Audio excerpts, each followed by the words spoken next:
welcome back, boys and girls. It's your main math man, Mr. Shank, coming to you live from Walker Graham Middle School. In this video, we're going to be working on this scatter plots homework number 1. And directions for these first couple ones say this. It says, tell whether the data shows a positive, negative, or no relationship. Again, another word for relationship is correlation or trend. Then it says, then draw the line of best fit. And how do we do that? Well, remember, you want to have an equal number of points above the line and below the line. So you're going to say this. You can first identify, well, very obviously, this is going to be a positive. This is a positive relationship, where the second one is no, and the third one is negative.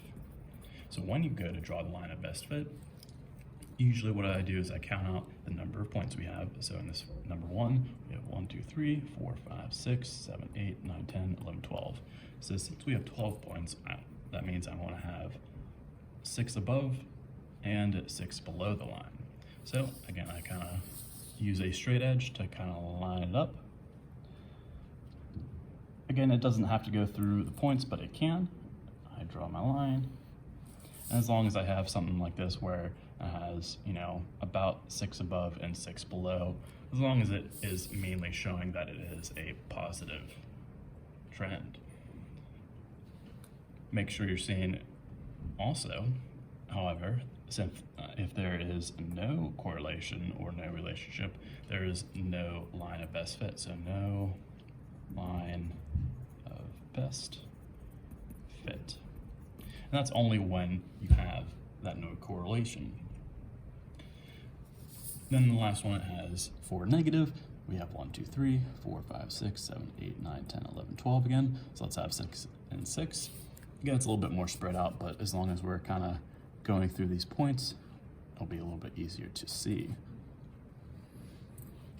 Again, we're just trying to have it so we're clearly showing a negative correlation. In number 4, it says, the scatter plot shows the participation in a bowling league over 8 years. Again, our X values are the years, and the participants, or the number of participants in the league, is our Y values. And the first question says, about how many people were in the league in 2004? So we know our year is the X value. And so where is that 2004 at? Well, it goes by the odd numbers, and so each dash in between of those are going to be the even. So we know this value right here is going to be 2004. So what we can do, just like we've been doing, we can bust out my highlighter for ourselves. We can say, where are we at? Well, we're going to go up from that 2004. We go up from that 2004, and we say, hey, we have that ordered pair right there. And well, when we go out, it doesn't necessarily hit on 20 or 15. So it's going to be a value that is in between of those two numbers. Something about, we can say about 17 participants. So there was about 17 participants in the league for 2004.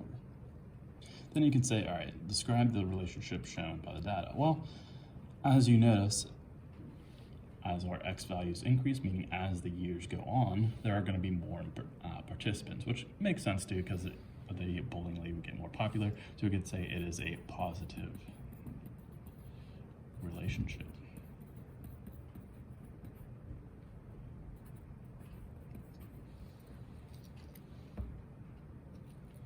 All right, so now for the back, it says this. Make sure it's in the picture. So it has, the table shows the money owed over the course of 5 months. So again, when you go to make your scatter plot, make sure you go and label them first. So be sure to label first. So let's do that. So what we said, our X value is the months, and our Y value is money owed. Money, let me write a little bit above. Let's say this is money owed. All right. And so what I'm going to do is I'm going to say, well, very obviously it has a nice little pattern here. It has 1, 2, 3, 4, 5. However, if you look at the y values, they're kind of spread out. But you want to make sure, since you're drawing a scatter plot, when you go to draw the graph where you want to label these points, you have to be in equal space. So notice how it's making a nice tiled pattern. So you want to make sure it's doing the same thing. So what I can do is I can count by 200. So I can say 200, 400, 600, 800, so on and so forth. That way I have equal steps and I can cover all of my points. Even though I don't need all these, it does cover the range of values that I'm using. So let's graph this first point. So as x value is 1, so I go over 1, then I go up to 1200, so I go up to 1200. Then the second one has 2, 1000, and it has 3 and about 8500, so not quite in the middle, but not quite on 800. And then it has 4, 600, and 5 to 410. Let's actually go above 400. Go above 400.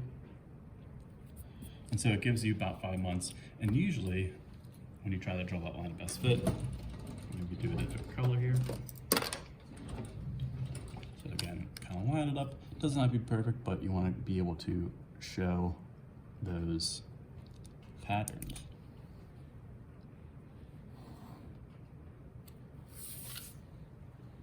All right.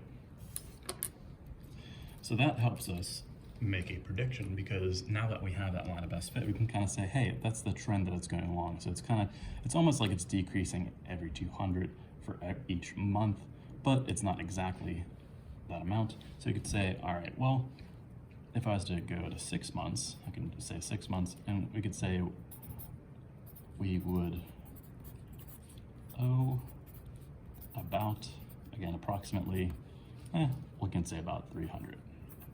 Anything between or below 400 and 200, it would be totally fine. So we would say we owe about $300.